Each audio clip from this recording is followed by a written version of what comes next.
मौला अली कहते हैं, वो शेर खुदा कहते हैं, काला समेतुल नबिय्या सल्लल्लाहु अलैहि वसल्लम, मैंने अपने आका की जबान से सिर्फ एक ही बंदे के लिए ये जुमला सुना है, वो हजरत साद के लिए था।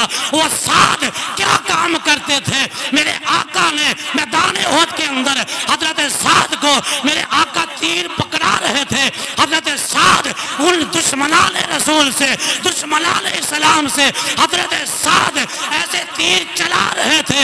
मेरे आका कहते हैं, मौला अली की जबान है, शेरे खुदा की जबान है, कहते हैं मैंने अपनी जिंदगी में एक ही बंदे के लिए ये जुमला सुना है कि मेरे आका हजरत साद के तीर चलाने को देखकर मेरे आका कहते थे पूरी कायनात मोहम्मद अरबी के लिए ये जुमला कहती है, फिदा का भी वो उम्मी या रसूल अल्लाह, मेरे माँ बाबा पे कुर्बान। लेकिन आका हजरत साद को कह रहे थे, ए साद इरमी या साद फिदा का अभी व उम्मी, ए साद तेरे ऊपर मेरा बाप अब्दुल्ला भी कुर्बान और तेरे ऊपर मेरी माँ आमिना भी कुर्बान।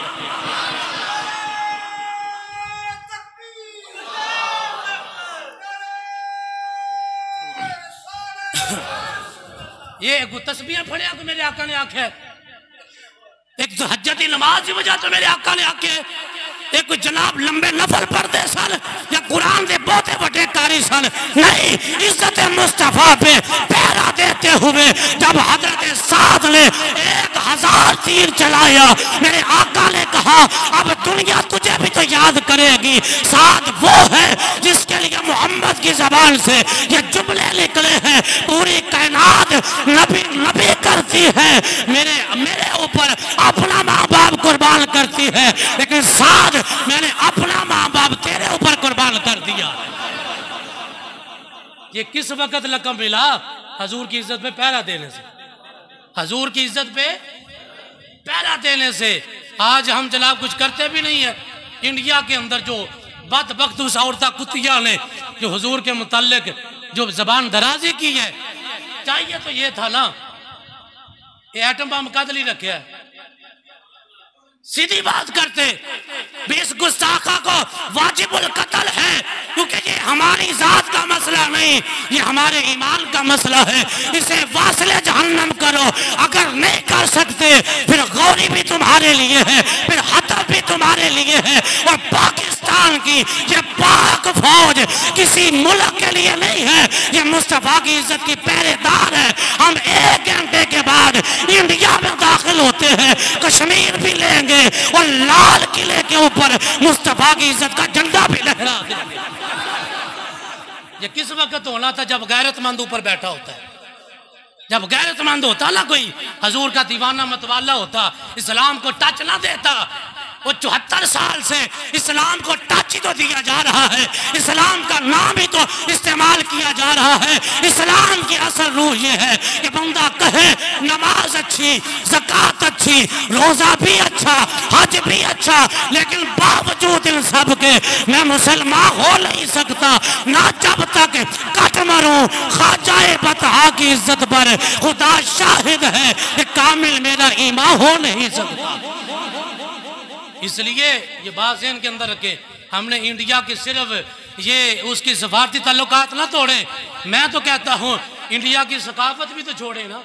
इंडिया के ड्रामे छोड़ो, इंडिया की फिल्म इंडस्ट्री के फिल्मा वेखण वाले वो जवान जिन्हें जनाब हर लम्हे अपनी नेट दियाँ एनर्जी इस्तेमाल करके, MP इस्तेमाल करके उन्होंने ड्रामे वेख, उन्होंने जनाब एक सिखना मर जाए।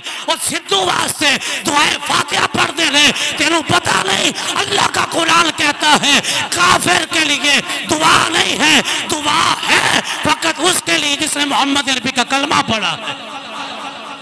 टिकटॉक दे उस वास्ते सिख वास्ते दुआएं की जा रही हैं। ये क्यों हो रहा है? जो अपने उलमा से तुम लोग दूर हट गए हो। उलमा जो गैरत की बात करे उसको जनाब कह दे तो ये शिद्दत पसंद है, इसको कह देते हो वो सियासी है। अगर गैरत की बात करना सियासत है तो ये मदीने से मेरे आका का पैगाम है कि जब भी मुस्तफा की इज्जत पे बात आए, जब भी सहाबा की इज्जत पे बात आए, जब भी अहले बैत की इज्जत पे बात आए, तो कट मरने का जज्बा बयान करे, मैदान अमल में हो, वो कल भी ईमान वाला वाला था वो आज भी ईमान वाला है। वो जब दुनिया से जाता है उसके जनाजा बताता है, अगर कोई ईमान वाला देखना है इस व्हील चेयर पर बैठने वाले इस माजूर बाबे को देखो जो दुनिया में मुरब्बे बनाकर नहीं गया, कोठियां बनाकर नहीं गया, एक ही चीज लेकर गया है कि मोहम्मद से वो बातों ने तो हम तेरे हैं, ये जहां चीज है क्या देखो ना लहो कलम भी तेरे। इसलिए अपने बाजू में दम खम पैदा करो, छोड़ दो अपनी जाती लड़ाइयाँ, छोड़ दो अपनी सियासी वाबस्तगियाँ। हजूर की इज्जत की बात आ जाए तो यही हमारा किबला है, यही हमारा काबा है, हमने इन्हीं के साथ जीना है, हमने इन्हीं के साथ मरना है। जब ये जज्बा पैदा होगा फिर उम्मत मुस्तफ़ा दोबारा ऊंचाई की तरफ जाएगी, फिर वो दोबारा बुलंदियों की तरफ जाएगी। अब अल्लाह तबारक व तआला से दुआ करें, अल्लाह ताला हमें इसी जज्बे के ऊपर, अगर कहीं जहाद की बात